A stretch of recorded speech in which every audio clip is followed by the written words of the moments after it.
West Virginia just picked up a really big win over a really bad team, and so it's hard to feel too encouraged because we've seen this movie before. It's been a little bit of a rinse and repeat over the last couple weeks. Mountaineers play a bad team, they win. Mountaineers play a team with a pulse, and they lose. That's kind of what it's been looking like lately.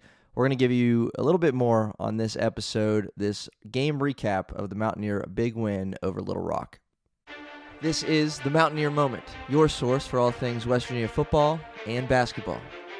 From pregame to postgame coverage and breaking news, we've got you covered.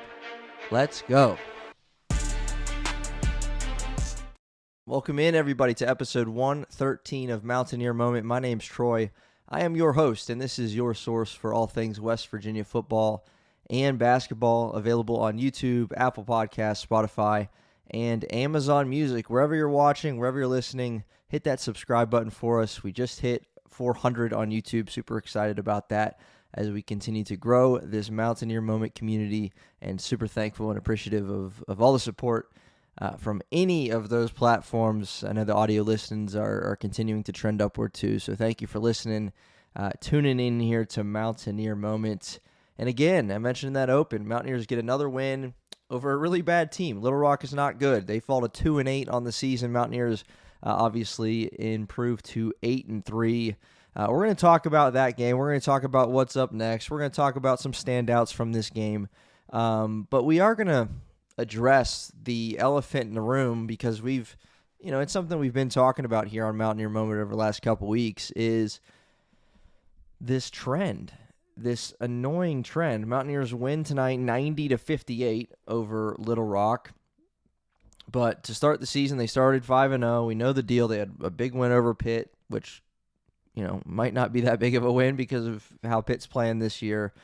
You lose to Clemson. You lose to Xavier. You get right against Mercyhurst and Coppin State, two teams that aren't very good.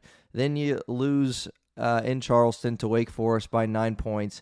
Then you come back home and you beat Little Rock, and now we're hitting the road again for Ohio State. It's just rinse and repeat. You're beating the teams that you should be beating. You're beating them by a lot. Yeah, that's great. You look amazing. Guys are knocking down a bunch of threes. Defense looks great.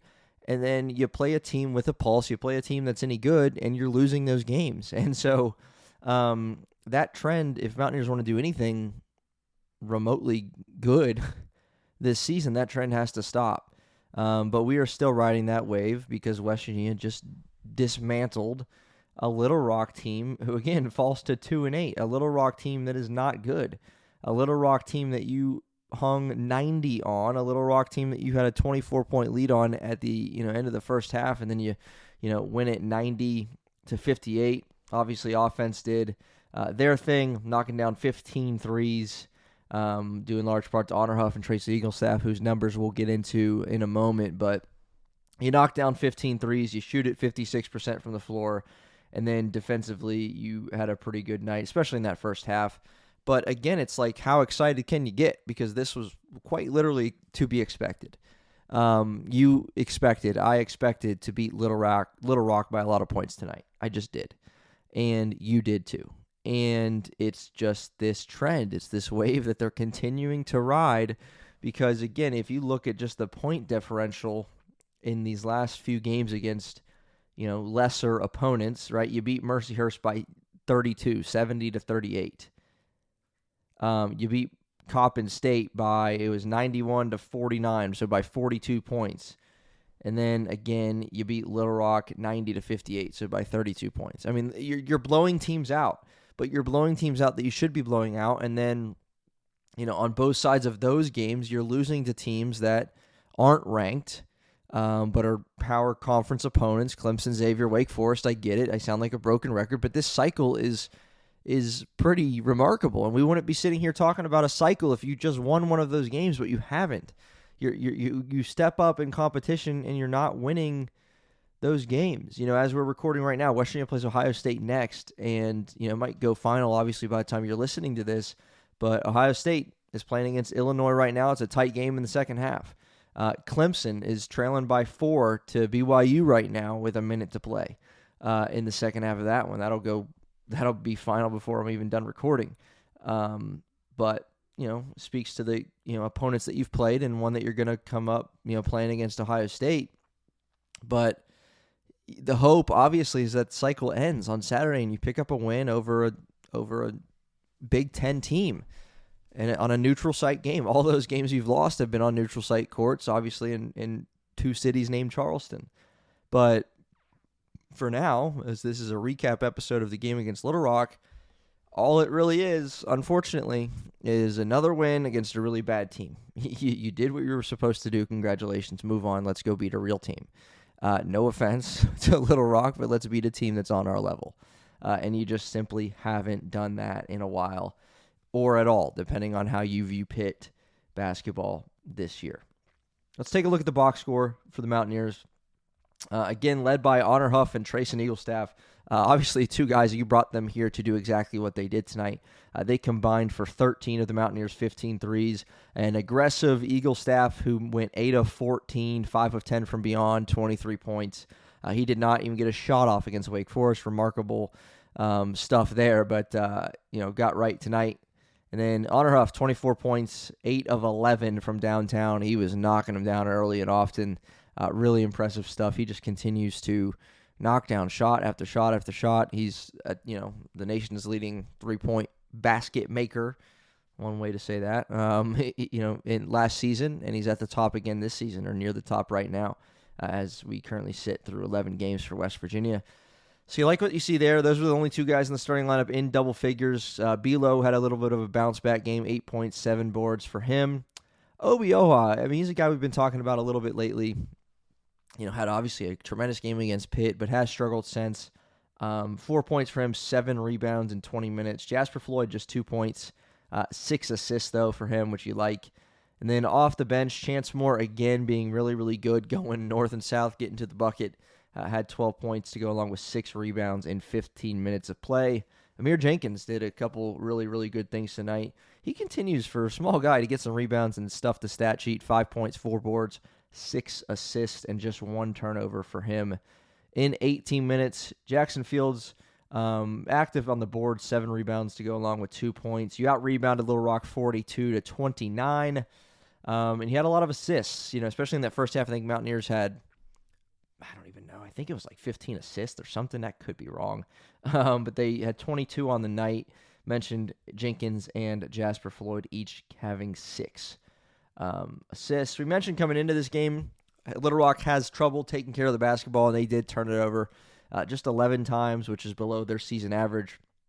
We mentioned 2 players for them, Jonathan Lawson and Cameron Wallace. Cameron Wallace off the bench had quite a game, aggressive, 8 of 19, 9 boards, 4 assists, 23 points. Jonathan Lawson in the starting lineup, 11 points to go along with a couple boards and 3 assists for him. But they have some guys that can make some shots. They have guys that made a couple tough shots. Mentioned that they were a pretty good three-point shooting team, even though they're 2-7 and now 2-8.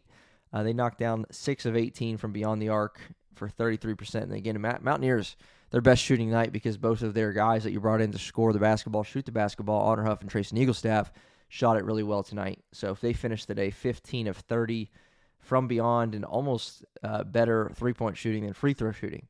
9 for 17 from the charity stripe for West Virginia. Amir Jenkins, 1 of 4 from the line. Chance Moore knocked down all 4 of his attempts, which is encouraging to see.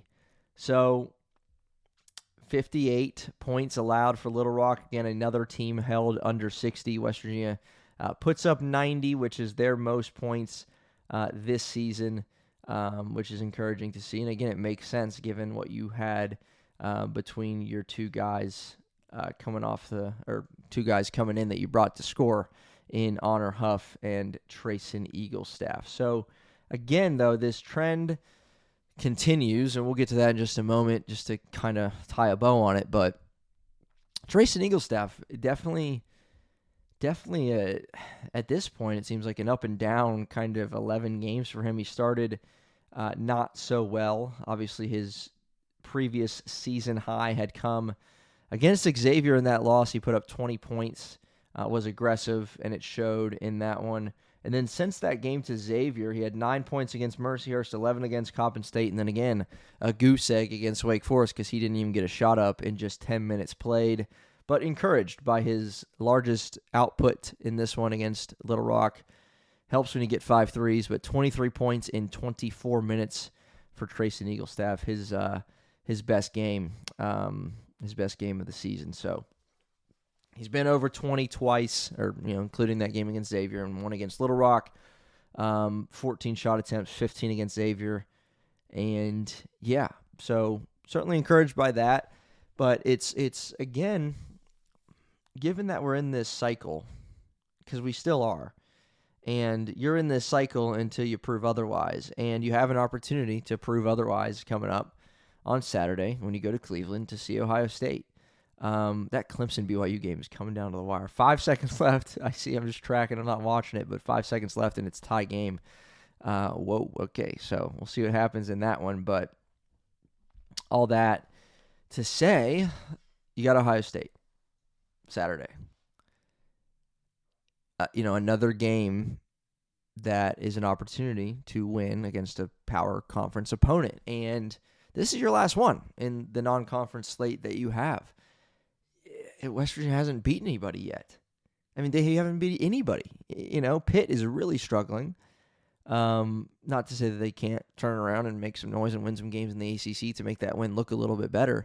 But you've had 3 opportunities, and Xavier has played better since they played West Virginia and, the early part of the season after they had a rough start with a bad loss. And Clemson, obviously, if they beat BYU right now, that would look pretty good for them. And Wake Forest, who knows what their season's going to look like. Drew Kerr is obviously sensational in that game against West Virginia. But throw Pitt aside, and again, broken record if you've been here, but it's just the reality of where the Mountaineers are right now. You don't include that Pitt game. You've had 3 opportunities, and they've been 3 losses. Here comes opportunity number 4 against Ohio State. Again, it's not a top 25 team. You haven't played a top 25 team yet. And you haven't beat anybody yet. The teams that we're playing aren't good. This is another West Virginia win against Little Rock, who's not a good team. They're just not a good team. And interesting note, too, on that Clemson game, I know I keep coming back to it, but Clemson was up 21 at half. Obviously, a massive second half from BYU. DeBonsa has 28 points, 9 boards, 6 assists as that game nears the end of regulation. That's crazy. Blown lead from Clemson. But anyway, Mountaineers get another shot Saturday night against Ohio State. And that's not like it's a must-win or anything like that, but you need to start winning some games that are toss-ups. You need to start winning some games that maybe people aren't expecting you to win. You need to start winning some games that would help your resume a little bit and help you build some confidence as we inch closer to conference play, because it is here, man. Like, it's here. We're approaching the middle of December. We're approaching Christmas time, and West Virginia sits with, oh my goodness, BYU I think just hit a 3 to win that game. That's crazy. Or did it get waved off? I don't know. I'm sorry, I'm so distracted by that, but it says 67-64 end of the second half. BYU with a 45-point second half to win that game. That's crazy. Anyway, West Virginia, Ohio State, another opportunity, because after that, then you got Mississippi Valley State, and then it is Iowa State. So, like, it's here, and the Big 12 gauntlet, and Iowa State's ranked 4th in the country after their win against Purdue. You're starting the Big 12 play with that on January 2nd. Happy New Year, right? Like, you're getting tested big time out the gate in Big 12 play. We'll see what that looks like. We've seen what West Virginia looks like against, other power conference teams that aren't ranked, and they haven't won a game yet, excluding Pitt. But now you're going to go to Iowa State, number 4 team in the country. That's going to be a tough test. That's going to be a very, very, very, very tough challenge. And that's why this game against Ohio State is so important. Like, if we just dream a little bit here, if you can get, Mountaineers obviously at 8-3 right now. If you can beat Ohio State, you can beat Mississippi Valley State, you enter conference play with a 10-3 record. You got 10 wins in the non-conference, and now you got a gauntlet ahead. I get that. Big 12 is going to be tough. And we can, I don't want to, get way too down a rabbit trail here, but the closer that you can get to 19, 20, 21 wins, whatever that number is going to be, magic number. Now, again, we might be sitting here in a month being like, well, West Virginia's not going to get close to that number because they can't win a conference game. We very well could be at that point because this team hasn't proven it yet. You're beating up on teams that aren't good. That's all we've seen. That's literally all we've seen from West Virginia. Haven't proven a thing as we approach mid-December. So opportunities obviously are they're, I was going to say they're endless. They're not endless. There's an end of the season. But opportunities are there throughout Big 12 play. You just got to start winning some games. So, again, not like discouraged right now after a blowout win, but it's a blowout win that was expected against Little Rock. You got hot shooting, and you played all right. You won the game. Good job. But broken record, I get it. You got to start winning some games that help you.